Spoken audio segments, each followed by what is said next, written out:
PAS nama singkatan Persatuan Islam Setanah Melayu. Mula ditubuhkan pada tahun 1951 di seberang Perai. Dibawa masuk ke Kelantan pada tahun 1953 oleh saudara Amaluddin Darus. Pada tahun 1956 tercipta sejarah paling dramatik dalam PAS apabila Dr. Burhanuddin Al-Hilmi dan Profesor Zulkifli Muhammad bersetuju untuk menerajui PAS. Pada tahun 1956 juga, Tuan Haji Abdul Latif Tukang Lagu, seorang qari terkenal dari kampung Dalam Ru, dengan bimbingan saudara Amaluddin Darus, telah berjaya mengumpul beberapa rakan rapat beliau, seperti Haji Muhammad Nur Ismail, saudagar kain, Kopral Ja'far Mamat, Tuan Muda Tuan Mahmud, dan saudara Abdul Rauf Tukang Jahit untuk berbincang bagi menubuhkan PAS di Tumpak. Rumah saudara Muhammad Nur di Ward 201, Jalan Datuk Kramat, telah menjadi pejabat PAS yang pertama dan Kopral Ja'far dilantik menjadi setiausaha. Haji Abdul Latif berbekalkan kemahiran dan kemerduan suara beliau membaca Al-Quran telah berjaya menarik orang ramai ke setiap majlis penerangan yang dianjurkan oleh PAS. PAS, sebuah perjuangan Islam, memang mendapat sambutan dan dukungan padu dari semua tuan guru pondok. Antara nama-nama tuan guru pondok yang menjadi pendukung kuat PAS di zaman permulaan itu ialah Tuan Guru Haji Daud Meranti dan Tuan Guru Haji Nikmat Keting. Gandingan padu semua golongan inilah yang telah berjaya menambat hati orang ramai untuk menjadikan PAS sebagai wadah politik negeri Kelantan. Pilihan Raya Umum 1959 telah merubah senario kepimpinan PAS apabila ramai golongan, teknokrat dan pegawai kerajaan yang terlibat dengan UMNO di awal penubuhan. Kemudiannya, mereka telah bertindak, keluar beramai-ramai memasuki PAS. Antaranya ialah Tuan Guru Haji Hasan Haji Ahmad. Beliau adalah seorang ulama yang berwibawa, pernah bekerja dengan Majlis Agama Islam, dan jawatan terakhir dalam kerajaan ialah Qadhi Jajahan Tumpak. Tuan Haji Ishaq Mustafa pula mewakili kumpulan bukan ulama di dalam PAS. Seorang yang rendah diri dan rapat dengan masyarakat. Pernah bertugas sebagai kerani sekolah Sultan Ismail College, Kota Baru. Dan jawatan terakhir di dalam kerajaan ialah kerani pejabat tanah Pacok. Tuan Guru Haji Daud, ulama terkenal dalam masyarakat. Beliau mengajar di beberapa masjid termasuk di Tumpak. Keberkesanan beliau memberi pengajaran Islam menjadi aset utama PAS, mendapat tempat di kalangan masyarakat. Dan kegigihan beliau digabung dengan Tuan Guru Haji Nikmat yang membuka pondok Maheliah di Geting, dan lain-lain tuan guru setempat memberi kesan besar sehingga PAS menjadi begitu berpengaruh di kawasan itu hingga ke hari ini. Yang mulia Tuan Muda Tuan Mahmud mewakili pemuda pendukung Islam yang sentiasa berada di barisan hadapan di dalam pertahankan PAS, terutama di era pemuda tahan lasak.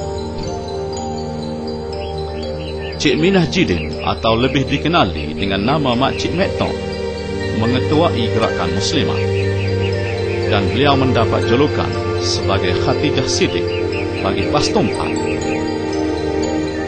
Kegigihan dan kecekalan beliau dikagumi sehingga sanggup berjalan kaki dari kampung Ta'uf ke Wakaf Baru untuk mendapat maklumat terkini dan bermesyuarat.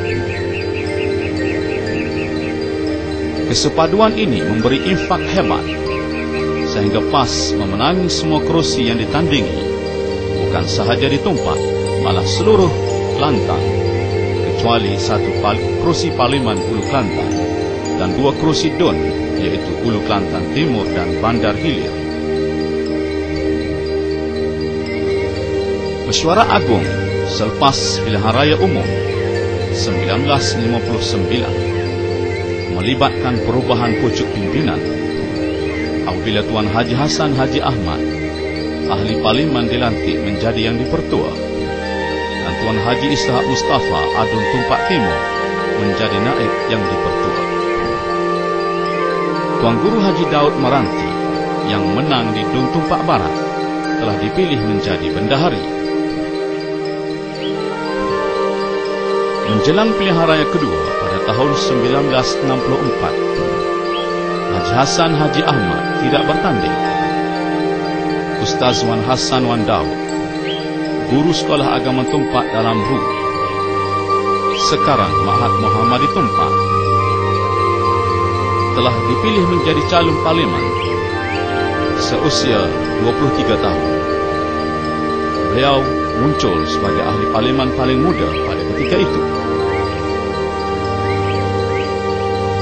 Tahun 1967, semasa pilihan raya kecil Parlimen Kelantan Hilir, yang mana Yang Amat Berhormat Tuan Guru bertanding buat kali pertama.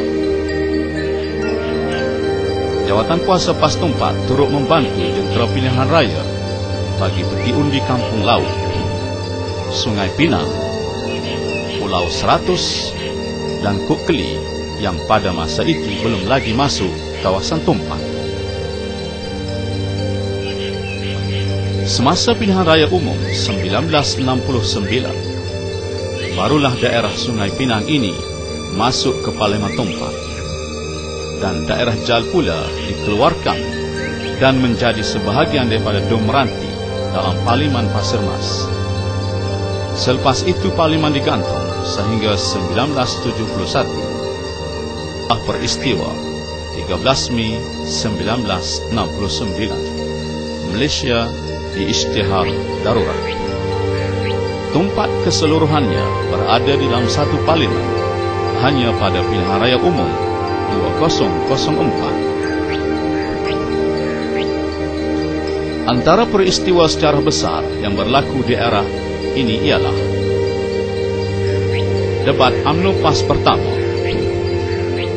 Sejarah debat UMNO PAS bermula di Tumpak pada tahun 1963 apabila UMNO bahagian Tumpak yang dipimpin oleh Mahmud bin Mat Amin telah mencabar PAS Tumpak untuk berbahas secara terbuka di atas tajuk Perjuangan UMNO dan Perjuangan PAS.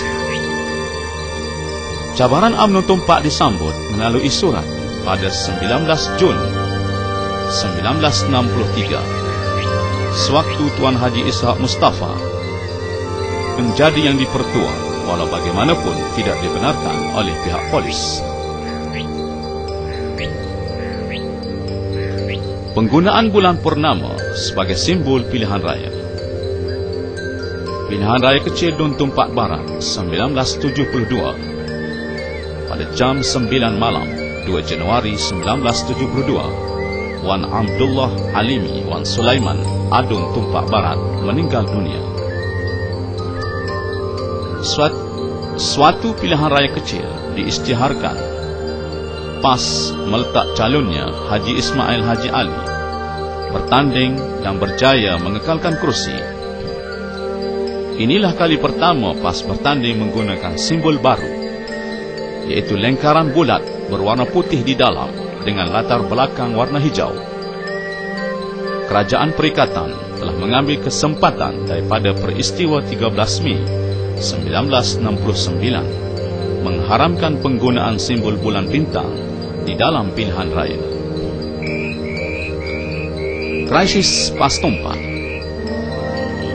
Krisis yang agak dramatik berlaku pada tahun 1971 menyebabkan PAS Tumpak telah digantung selama 41 hari bermula dari 17 Jun 1971 dan ditarik balik pada 28 Julai 1971. Pimpinan PAS bertukar kepada Tuan Haji Husin Abdullah atau lebih dikenali dengan Husin Janggut pada tahun 1972, di era kerajaan campuran dan PAS berada di dalam Barisan Nasional. Tahun 1977 hingga 1979, Haji Ismail Haji Ali yang pernah menjadi Adun Tumpat Barat pada pilihan raya kecil 1972 kembali menjadi yang dipertua. Bekas penggawa dan pensyarah Universiti Melaya, Haji Ismail Haji Awang, telah mengambil alih kepimpinan PAS Tumpat bermula 1979 hinggalah pilihan raya umum 1986. Bermula 1986, Haji Wan Muhammad Jamil Wan Mahmud yang pada waktu itu baru menamatkan tempoh sebagai Ketua Pemuda PAS Negeri Kelantan telah dipilih sebagai yang dipertua PAS Kawasan Tumpat hinggalah sekarang. Tidak lupa juga perlu disebut nama-nama mereka menjadi pendukung PAS, iaitu setiausaha PAS kawasan yang bertungkus lumus di belakang tabir dan seperti biasa jarang mendapat penghargaan. Antaranya ialah Ja'far Haji Mamat 1956-1959, Muhammad Saleh Osman 1959-1962, Tuan Muda Tuan Mahmud 1963, Wan Abdullah Alimin Wan Sulaiman 1964-1971, Nek Yusuf Nek Muhammad 1971-1975, Razali Ismail 1975-1977, Nek Abdul Rahman Nek Muhammad 1977-1979, Muhammad Awang Mat 1979-1986, Wan Hasan Wan Abdullah 1986-2001, Jamaluddin Ishaq 2001 sehinggalah sekarang. Lama dulu aku malu boleh pergi balik saya waktu kena awal ikan mati kena betul. Boleh nak pergi sana pakai suara pendek, pistol tu sudah baju. Tugas keselamatan tak ada bagi jenayah lah boleh ya. Tetapi boleh tak berani tunjuk sikap terhadap jenayah. Tapi kalau terhadap politik, dengan kereta periksa kepada pejuang kita tu. Dan jadi harap pada orang baru ni semua ingat balik bagaimana orang dulu kita berjuang, kita lanjut sama orang dulu. Sambung nyehok dulu. Kemarin tu masa tu, Pah benih dua kesi. Masa tu, Pah benih dua kesi. Masa tu, kalau makcik tak percaya hamba, boleh makcik pergi sekali dengan hamba, tengok bandar Kota Baru. Dulu tak ada lebor retino, lebor arok masuk Pah Mengetor dulu. Tak ada. Sekarang ni, di Hotel Morning, depan Jawab Pah tu lah. Retino besar. Lebor tu tidur guling, motor arok besar. Kalau siapa-siapa nak kemewahan, nak muah menafsuki lah si. Amba mari tugas amba suruh ajak agama Islam ni caranya gini. Ustaz ni Aziz bawa dia hari arok, hari judi, hari semua menderus ke orang muda-muda ni nak ganti kita orang tua ni, kita orang tua ni tidak berdaya dah. Kita suruh orang muda-muda perjuangan dia tu sampai saya ke ayat kan. Segala nasihat. Tapi walau ke mana sekalipun dalam kesukaran itu ada pun kita boleh mengambil manfaat daripadanya. Maknanya orang yang betul-betul kuat tidak ada apa-apa lah. Maknanya memang saya bagi nasihat kepada saudara yang hak terima PAS ni dengan baik, dengan senang hati ni, supaya mereka itu mengukuhkan iman lah, kuatkan iman, sebagaimana yang pemimpin kita beri nasihat, berjuanglah kita dengan apa cara sekalipun. Itulah saya suka melihat pada pihak-pihak pejuang kita sekarang ini supaya terus berjuang terus berjihad dengan segala kekuatan dan segala kebudayaan yang ada untuk menjayakan perjuangan PAS ini.